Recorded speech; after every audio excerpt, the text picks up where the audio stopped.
বিশ্বাস প্রতারণার কি যুগ। কেউ কাউকে বিশ্বাস করতে পারছে না, কেউ কাউকে বিশ্বাস করতে পারছে না। স্বামী তার স্ত্রীকে বিশ্বাস করে না। এই শহরে বহু স্বামী আছে এই শহরের, স্ত্রীকে বিশ্বাস করে না, কারণ জানে যে আমি বাইরে গেলে ফোনে অনেকগুলো বেটার সাথে লাইন মারে। স্বামী খুব ভালো করে জানে।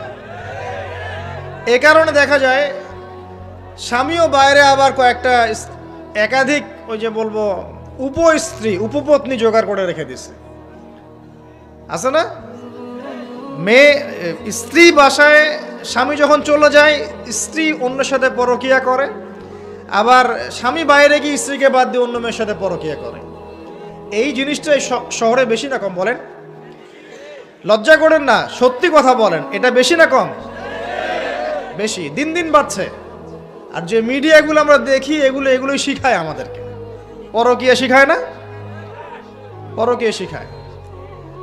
আর এটা যে এত ভয়াবহ মহামারী আকার ধারণ করেছে না, অনেক ক্ষেত্রে দেখা যায় স্বামী অফিসে যাওয়ার সাথে সাথেই বয়ফ্রেন্ড বাসায় হাজির। এই যে বাক্সে বাক্সে বন্দি জীবন বললাম, বাক্সে বাক্সে বন্দি ফ্ল্যাটের ভিতরে তো ঢুকলে আর বোঝা যায় না ভিতরে কি হচ্ছে। কত ফ্ল্যাটে যে জেনা হয় এখন এই শহরে আল্লাহ ভালো জানেন। এই ফ্ল্যাটের প্রত্যেকটা ইঞ্চি ইঞ্চি মাটি আল্লাহর কাছে সাক্ষী দিবে। যেখানে যে মাটিতে বসে অবিবাহিত যুবক যুবতী জেনা করেছে আর বিবাহিত যুবক যুবতীরা এবং এই স্বামী স্ত্রীর জেনা করেছে, এর ইঞ্চি ইঞ্চি মাটি আল্লাহর কাছে কথা বলবে। এর ইঞ্চি ইঞ্চি মাটি আল্লাহর সামনে কথা বলবে। ইয়াউমা ইযিন তুহাদ্দিসু আখবারাহা, সেদিন ইয়াউমা ইযিন, সেদিন তুহাদ্দিসু আখবারাহা, জমিন তার খবর বলবে আল্লাহর কাছে। জমিনের কোথায় কোন পাপ হয়েছে সব বলে দিবে। এই জমিনে এখানে দাঁড়িয়ে জেনা করেছে, ওইখানে দাঁড়িয়ে মদ খেয়েছে, ওইখানে কাউকে খুন করেছে, জমিন বলে দিবে। একটা কথা এখানে মাঝখানে বলে দেই, যারা অবিবাহিত যুবক যুবতী আছো, এই লেকচার তোমরা যারা শুনছো, তোমাদের মধ্যে কেউ যদি জেনা করে থাকো, অবিবাহিতর কথা বলছি, তোমাদের কাঁধের মধ্যে এখন 100 বেত্রাঘাতের শাস্তি ঝুলে আছে। সূরা নূরের 1 থেকে 3 নম্বর আয়াত পড়ে দেখবে, ওর শাস্তি হচ্ছে 100 বেত্রাঘাত, তাও জনসমক্ষে, এবং এক বছরের জন্য নির্বাসন। এই বিধানগুলো যদি পৃথিবীর কোনো দেশেও না থাকে, আসমানে আছে। মরার সাথে সাথেই এই বিধান কার্যকর হবে ইনশাআল্লাহ। বাঁচার বুদ্ধি কি? একটাই উপায় আছে। এই লেকচার কেন চলে গেছে?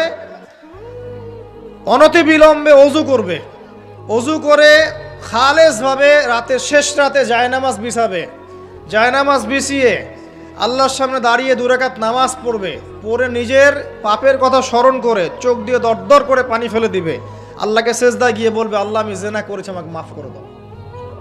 আল্লাহ আমার এই পাপের কথা কেউ জানে না, তুমি জানো, মাফ করে দাও। এই মাফ নেওয়ার পরে আবার ওই যার সাথে করেছেন ওর সাথে আবার লিঙ্ক আপ করার চেষ্টা করেন না। আসো আমরা জেনা করেছিলাম, আসো বিয়ে করে নেই, এটা সলিউশন না। জেনা করেছেন, আগে তওবা করে ফিরে আসতে হবে, তারপরে পুরো জীবন ইসলামিক লাইফ লিড করতে হবে। আল্লাহ যদি দেখেন যে হ্যাঁ আপনি ঠিকঠাক তওবা করে আল্লাহর পথে চলছেন, আল্লাহ তখন আপনাকে নেককার স্ত্রী দিবে ইনশাআল্লাহ।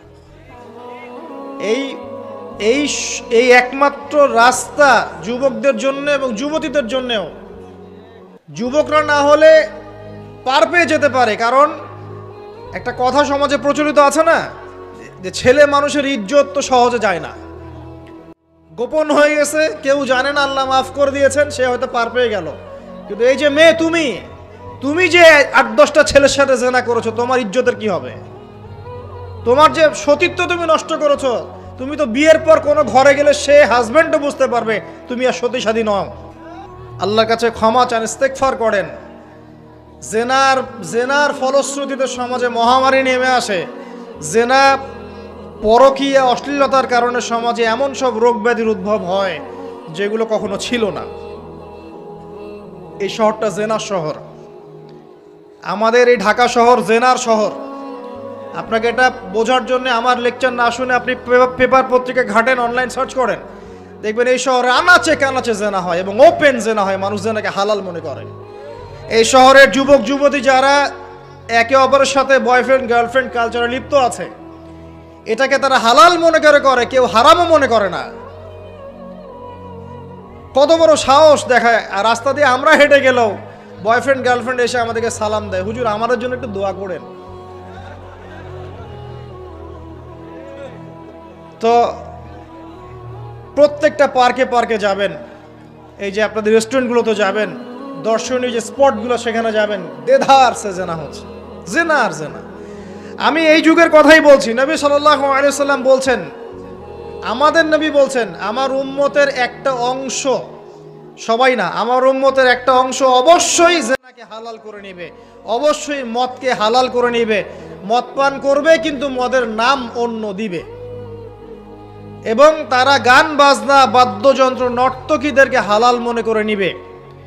নবী সাল্লাল্লাহু আলাইহি ওয়াসাল্লাম বলেছেন, যখন সমাজে এরকম পাপ বাড়ে তখন সমাজে এমন সব রোগ ব্যাধি আসে যা আগে কখনো ছিল না। এবং এদের ব্যাপারে নবীজি বলেছেন, একদিন সকালবেলা আল্লাহ পাক এদেরকে বানর এবং শুয়োর বানিয়ে দিবে। কিয়ামতের আগে এই ঘটনাও ঘটবে, বিকৃত হবে, ভূমিধস, ভূমিকম্প, ভূমিধস এবং আকৃতির বিকৃতি, এগুলো আযাব আসবে আল্লাহর কাছ, আল্লাহর পক্ষ থেকে, এই জেনা, এই ব্যভিচার, এই পরকীয়া, নোংরামি, অশ্লীলতার কারণে। ঘরে ঘরে এগুলা বয়ফ্রেন্ড গার্লফ্রেন্ড কালচার, কেউ মনে করে না যে এগুলা হারাম, কেউ মনে করে না যে আমার এই যে সহপাঠী আমার গায়রে মাহরাম, গায়রে মাহরাম, এই গায়রে মাহরাম শব্দটাই নাই। কাজিন, চাচাতো বোন, মামাতো বোন, খালাতো বোন, এই যে কাজিন, এরা জেনা করছে। কি দেখা বাকি রেখেছি এই যুগে আমরা? এই যুগে আমরা দেখছি যে নিজের মেয়ের সাথে পিতার শারীরিক সম্পর্ক। পেপার পত্রিকা পড়েন, একটু অনলাইন ঘাটেন, দেখেন কোন যুগে আছেন আপনি। সমাজের ন্যায় অন্যায় হক বাতিলের মানদণ্ডই উল্টে যাবে। মানুষ ন্যায়কে অন্যায় মনে করবে, অন্যায়গুলোকে ন্যায় মনে করে নিবে। কোনো মানদণ্ড নাই, কোনো মানদণ্ড নাই। আমাদের শহরের এই অবস্থা, শান্তিতে কিভাবে ঘুমাবেন আপনি? নিশ্চিন্তে থাকবেন কিভাবে? কখন যে আল্লাহর গজব চলে আসে। কোরআনে একটা আয়াত আছে, যখন আল্লাহ পাকের গজব আসবে তখন শুধু জালেমদের উপর খাস করে আসবে না। আলেমদেরকে জিজ্ঞাসা করেন, আলেম ওলামাদেরকে জিজ্ঞাসা করেন, যখন আল্লাহর গজব আসবে জালেমদের উপরে শুধু খাস ভাবে আসবে না, সবার উপরে আসবে। আমি খুব ভালো মানুষ, ওয়াজ করছি, নসিহত করছি, পার পেয়ে যাবে এমন ভাবার সুযোগই নাই। আপনাকে আপনার সাধ্য মতো অন্যায়ের প্রতিবাদ করার চেষ্টা করতে হবে। লাতা'মুরুন্না বিল মা'রুফ, নবীজি বলছেন, অবশ্যই তোমরা সৎ কাজের আদেশ করো। ওয়ালা তানহাউন্না আনিল মুনকার, অবশ্যই অসৎ কাজে নিষেধ করো। আও লা ইউশিকান্নাল্লাহু আন ইয়াবআসা আলাইকুম ইকাবাম মিন, অন্যথায় আমি আশঙ্কা করি তোমাদের উপর আল্লাহর পক্ষ থেকে বিশাল গজব আসবে। সুম্মা তাদউনাহু, এরপর তোমরা সবাই আল্লাহর কাছে দোয়া করবে, আল্লাহ গজব সরিয়ে দাও, সরিয়ে দাও। লা ইউস্তাজাবু দুআকুম, তোমাদের দোয়া কবুল করা হবে না। এখানে ওই শাস্তিটা না বলে সামনে যেতে পারছি না। শোনেন, যারা বিবাহিত ব্যক্তি হওয়ার পরেও পরকীয়া করেছেন, বিবাহ করার পরেও পরকীয়ার পাপে লিপ্ত ছিলেন বা এখনো আছেন, জেনে হোক না জেনে হোক করেছেন, অথবা এটা জেনে করেছেন যেটা একটা খারাপ কাজ তারপরেও করেছেন, রাসূলুল্লাহ সাল্লাল্লাহু আলাইহি ওয়াসাল্লামের হাদিস এবং আল্লাহ পাকের কালাম অনুযায়ী তাদের শাস্তি হচ্ছে কোমর পর্যন্ত মাটিতে পুঁতে ফেলে পাথর নিক্ষেপ করে রজম করে হত্যা করা।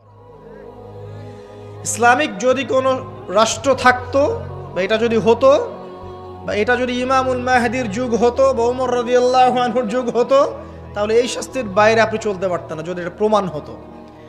এই শাস্তি যদি দুনিয়াতে কার্যকর নাও হয়, আপনি যদি তওবা না করে মারা যান, তাহলে কিয়ামতের মাঠে এই শাস্তি আপনি ভোগ করবেন। অতএব বিয়েটাকে সহজ করেন, জেনাটাকে বন্ধ করেন, পরকীয়ার রাস্তা বন্ধ করেন। এগুলো শাস্তি দুনিয়াতে না পেলেও পরকালে পেতে হবে। কিন্তু রাসূলুল্লাহ সাল্লাল্লাহু আলাইহি ওয়াসাল্লাম মেরাজের রাতে গিয়ে দেখে এসেছেন যে একটা চুলা দেখেছেন, চুলা, তন্দুর চুলার মতো, নিচের দিকটা ফাঁপা, উপর দিকটা সরু, আগুন জ্বলছে দাউ দাউ করে, এক শ্রেণীর মানুষকে পোড়ানো হচ্ছে। আগুন যখন ফ্লো বাড়ছে, মানুষ উপরে আসছে, ফ্লো কমছে, নিচে নামছে, এইভাবে আর কি। রাসূলুল্লাহ সাল্লাল্লাহু আলাইহি ওয়াসাল্লাম জিজ্ঞাসা করলেন, ইয়া জিবরিল, এরা কারা? জিবরাইল আলাইহিস সালাম বলছে, এরা আপনার উম্মতের সেই সব ব্যক্তি যারা জেনার পাপে লিপ্ত ছিল, এবং তাদের এই আযাব থেকে এত দুর্গন্ধ বের হচ্ছে কল্পনা করতে পারবেন না। আর এক শ্রেণীর লোককে দেখেছেন, সামনে এই যে ভালো গোশত, পাশে খারাপ পচা গোশত, বসে বসে পচা গোশত খাচ্ছে, ভালো গোশত খাচ্ছে না, শাস্তি হচ্ছে কবরে, বারজাখের জগতে। নবী জিজ্ঞাসা করছেন এরা কারা? জিবরাইল আলাইহিস সালাম বলছে এরা হচ্ছে আপনার উম্মত সেই সব ব্যক্তি যাদের ঘরে পবিত্র স্বামী ছিল, পবিত্র স্ত্রী ছিল, তাদের সাথে সন্তুষ্ট না থেকে তারা পরকীয়া করেছে। আল্লাহ পাক আমাদের শহরটাকে হেফাজত করুন। এখানে একটাই সলিউশন, ইসলামিক অনুশাসন, আদারওয়াইজ অন্য কোনো সলিউশন নাই। কতক্ষণ ভালো থাকবেন আপনি? চতুর্দিক থেকে আপনাকে জেনায় উদ্যুক্ত করা হচ্ছে। আপনি অনলাইনে ঢোকেন, এই যে ফোনটা নেন, ফেসবুকে ঢোকেন, ইউটিউবে ঢোকেন, খালি জেনা আর জেনা। মানে জেনাটাকে এমনভাবে দেখানো হয় যে কি যে মজার একটা বিষয়, কি যে মজা একটা, অথচ জানেন জেনার মধ্যে যার্রা পরিমাণ কোনো সুখ নাই। আপনি হালালভাবে বিয়ে করেন, আপনি যে সুখটা পাবেন, আপনি শত শত জেনা করলে সে সুখ পাবেন না। আসসালামু আলাইকুম রহমতুল্লাহি তাআলা ওয়া বারাকাতুহু। ভিডিওটি যদি আপনাদের কাছে ভালো লাগে থাকে অবশ্যই লাইক, কমেন্ট, শেয়ার করতে ভুলবেন না। আর এই ধরনের নতুন নতুন ভিডিও পেতে আমাদের চ্যানেলটিকে সাবস্ক্রাইব করে পাশে থাকবেন। দেখা হচ্ছে পরবর্তী ভিডিওতে। আল্লাহ হাফেজ।